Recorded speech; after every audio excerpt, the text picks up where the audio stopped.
আব্দুল্লাহ ইবনে ওমর রাদিয়াল্লাহু তাআলা বলেন যে আমরা 10 জন সাহাবী নবীজির কাছে বসা, ওই সময় নবীজি এটা বলেছেন যে সমাজের লোকেরা যাকাত ছেড়ে দিবে, যাকাত ঠিকমতো দিবে না, ওই সমাজে ওই দেশের মানুষ আল্লাহর রহমত থেকে বঞ্চিত হবে, আল্লাহর রহমত থাকবে না, সম্পদের যাকাত দেয় না, বরকত থাকে না, রহমত থেকে মানুষ বঞ্চিত হয়ে যায়।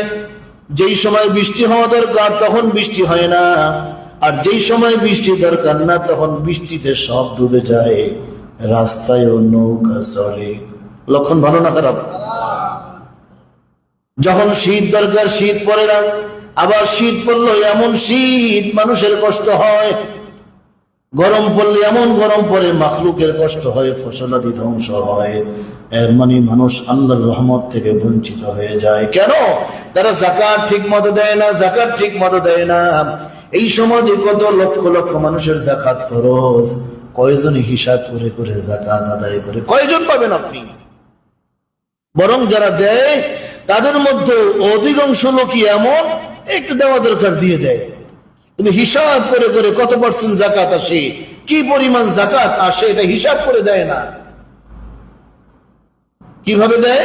50টা লুঙ্গি কিনে, 100 শাড়ি কিনে, আর কিছু তালিকা করা লোক থাকে, আসে দেয়, আসে দেয়। আবার কিছু লোক কথাও শুনে দেয়, আরে সব জায়গায় দিতে হয়, প্রতি বছর এত ঝামেলা, যাক আসছেন যখন ঠিক আছে, কিছু নেন আর কি।